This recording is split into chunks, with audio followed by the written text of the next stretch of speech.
I'm a mechanical engineering professor at the University of Pennsylvania, and my favorite hobby is photography. And as I travel around the world, I love taking photographs like these so I can remember all the beautiful and interesting things that I've seen. But what I can't do is record and share how these objects feel to touch. And that's kind of surprising because your sense of touch is really important. It's involved in every physical interaction you do every day, every manipulation task, anything you do in the world. And so the sense of touch is actually pretty interesting. It has two main components. The first is tactile sensations, things you feel in your skin. And the second is kinesthetic sensations. And this has to do with the position of your body and how it's moving and the forces you encounter. And you're really good at incorporating both of these types of sensations together to understand the physical interactions you have with the world and understand as you touch a surface, is it a rock? Is it a cat? Is it a bunny? What is it? And so as an engineer, I'm really fascinated, and I have a lot of respect for how good people are with their hands, and I'm intrigued and curious about whether we could make technology better by doing a better job at leveraging the human capability with the sense of touch. Can I improve the interfaces to computers and machines by letting you take advantage of your hands? And indeed, I think we can, and that's at the core of a field called haptics, and this is the area that I work in. It's all about interactive touch technology. And the way it works is you move your body through the world. If, as an engineer, I can make a system that can measure that motion and then present to you sensations over time that kind of make sense, that match up with what you might feel in the real world, I can fool you into thinking you're touching something, even though there's nothing there. All right, so here are 3 examples, and these are all done from research in my lab at Penn. The first one is all about that same problem that I was showing. How can we capture how objects feel and recreate those experiences? And so the way we solve this problem is by creating a handheld tool that has many different sensors inside. It has a force sensor, so we can tell how hard you're pushing. It has motion tracking, so we can tell exactly where you've moved it. And it has a vibration sensor, an accelerometer inside, that detects the shaking back and forth of the tool that lets you know that's a piece of canvas and not a piece of silk or something else.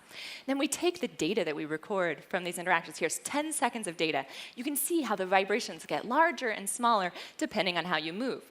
Then we make a mathematical model of those relationships and program them into a tablet computer so that when you take the stylus and go and touch the screen, that voice coil actuator in the white bracket plays vibrations to give you the illusion that you're touching the real surface. Just like if you drag back and forth on the real canvas. We can create very compelling illusions. We can do this for all kinds of surfaces, and it's really a lot of fun.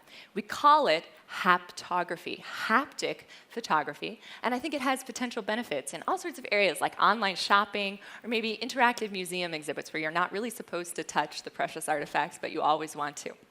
The second example that I want to tell you about comes from a collaboration I have with Dr. Margaret Maggio at the Penn Dental School. Part of her job is to teach dental students how to tell where in a patient's mouth there are cavities. And of course, they look at x-rays, but a large part of this clinical judgment comes from what they feel when they touch your teeth with a dental explorer. You guys have all had this happen. They go across.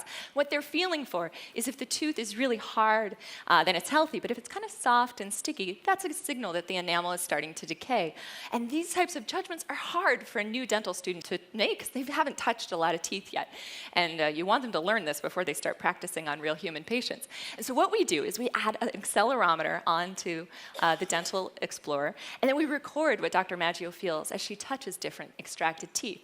And then we can play it back for you as a video with a touch track. So not just a sound track, but also a touch track that you can feel by holding that repeating tool. You can feel all the same things that the dentist felt when they did the recording and practice making judgments. So here's a sample one. Here's a tooth. It looks kind of suspicious, right? It has like all those brown stains. And you might be thinking, oh, we should definitely put a filling in this tooth. But truly, if you pay attention to how it feels, all the surfaces of this tooth are hard and healthy, so this patient does not need a filling. And these are exactly the kind of judgments that doctors make every day. And I think this technology that we've invented has a lot of potential for many different things in medical training because it's really simple and it does a great job at recreating what people feel through tools. I think it could also maybe help make games more interactive and fun and more realistic in the sensations that you feel. The last example I want to tell you about is, again, about human movement. So if any of you have ever learned sports, how do you get good at something like surfing? You practice. You practice some more and more, right? Making small corrections, maybe getting some input from a coach, learning how to improve your motions. I think we could use computers to help make that process more efficient and more fun. And so here, for example, if I have 6 different arm movements that I want you to learn, you could come into my lab at Penn and try out our system. We use a Kinect to measure your motions. We show graphics on the screen, and then we also give you touch cues, haptic feedback on your arm, delivered by these haptic armbands, which have motors inside, and guide you as you move. So we put it together. As you're trying to track this motion, if you deviate, say maybe your arm is a little too high, we turn on the motors that are right there on their skin to let you know, hey, you should move down, almost like a coach gently guiding you and helping you master these movements more quickly and make more precise corrections. We developed this system for use in stroke rehabilitation, but I think there are a lot of applications, like maybe dance training or all sorts of sports training as well. And so now you know a little bit about the field of haptics, which I think you're going to hear more about in the coming years. I've shown you 3 examples, and I just want to take a moment to acknowledge all of the great students who work with me in my lab at Penn and my collaborators. They're a great group, and I also want to thank you for your kind attention.